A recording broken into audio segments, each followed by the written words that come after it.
বলছিলাম সেদিন ঝড় বৃষ্টি রাতের কথা, আমি কিভাবে রান্না করতে গেছি, কি করেছি, কিভাবে কি করলাম সেই ভিডিওই শেয়ার করব আজকে তোমাদের সঙ্গে। তো দেখো রান্নাটা তো শুরু করেছিলাম আলো থাকতে থাকতে, আর এরকম ভয়াবহ অন্ধকার হয়ে গেছিল বিকাল 5টার সময়।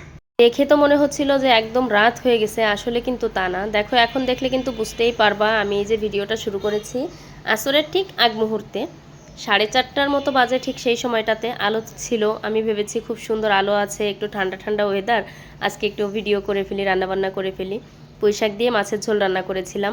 তো রান্নাটা শুরু করি, প্রায় অর্ধেক আমার রান্নাবান্নাটা কমপ্লিট হয়ে গেছে, আর এর মধ্যেই শুরু হয়ে গেছে একদম রাতের মতো অন্ধকার, ঝড় বৃষ্টি। প্রথমবারের বৃষ্টিটা একটু আলো আলো ছিল, আসলে যারা ঢাকায় ছিল তাদেরকে এগুলো বলে কোন ব্যাখ্যা দিতে হবে না, তারা সবাই জানে। কিন্তু যারা ঢাকার বাইরে ছিল তারা এতটাও জানে না যে কতটা ভয়াবহতা ছিল।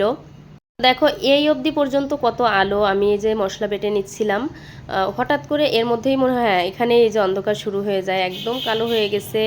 এটা আমি ফোনের ফ্ল্যাশ লাইট অন করে তারপর ভিডিওগুলো করে নিচ্ছিলাম, মানে আমি ভীষণ ভয় পেয়ে গেছি, বড় মানুষ আর কি বলবো।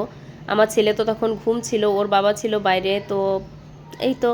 আর আমার মিনি কিচেনের এই পাটাটা তোমরা অনেকেই পছন্দ করেছো, আমারও ভীষণ ভালো লেগেছে।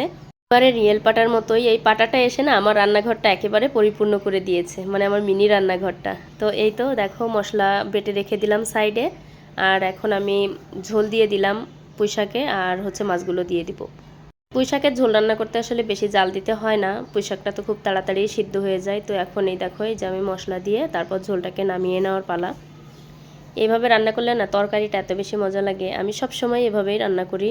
খুব কম রান্না করি, প্রথমে মশলা কষায় তারপর যদি পাতলা ঝোল টোল করি, বেশিরভাগ এইভাবেই রান্নাটা করি। এটা আমার কাছে বেশ মজা লাগে, জানি না আর কার কাছে কেমন লাগে।